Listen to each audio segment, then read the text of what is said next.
today's video, picked up the new GoPro Hero 10, and for those that watched my previous video from the Hero 9 know that I had some struggles initially, so really just looking forward to how this performs. And in this video specifically, just diving into the new lens on the GoPro Hero 10.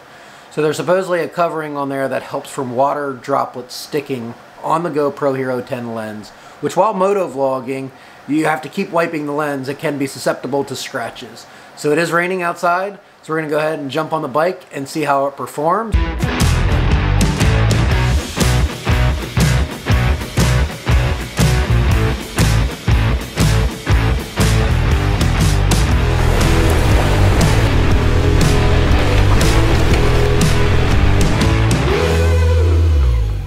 I'll be doing another review that's a little bit more in depth to motovlogging specifically, and I'll go ahead and link that video.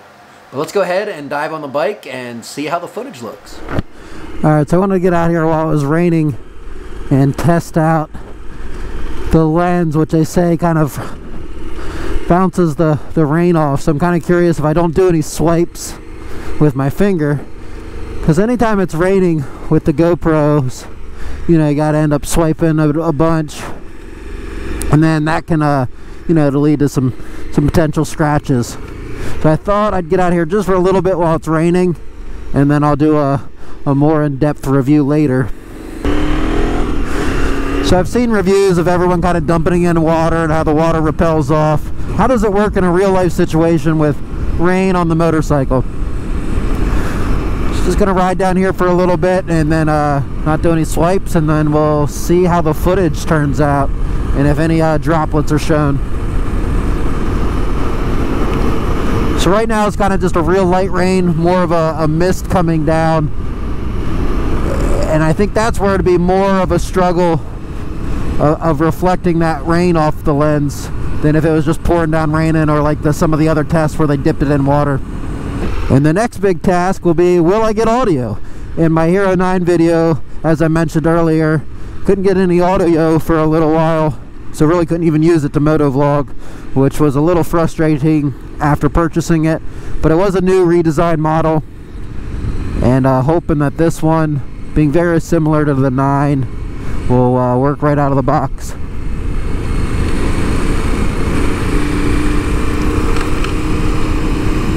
So as you can see, taking a look at the lens, it definitely looks like it's showing the water from the mist.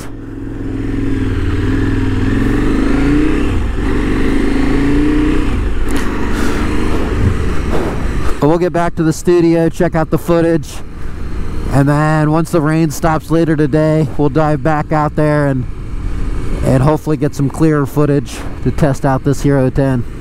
Alright, back in studio. And I'll go ahead and throw the footage up on the screen. And as you can kind of see here as we're cruising down the road, you can see a lot of those little tiny water spots. Kind of what I expected, in the sense that I think that light mist off the road is kind of challenging just to kind of roll off. I know in the past they said you kind of lick your lens and that would help out. They do not suggest that with this new lens. I do think the footage is a little better and we're not seeing as many drops. I think it's going to only perform the best if it was really pouring down raining. That light mist or a light road mist that comes off of the cars is going to be pretty hard to clear for that. But overall, I do think it looks a little bit better. It does help, but I do still think you're going to have to do those swipes every so often if you want that nice clear footage. So real quick video, just testing that lens. As I said, I will do a more in-depth test on the Hero 10 through the normal paces, and look for that video here soon. Please think about hitting that subscribe button and the like button, and appreciate you tuning in, and look forward to lots more two-wheeled content and GoPro Hero 10 footage. Alright, I'll catch you all again next time.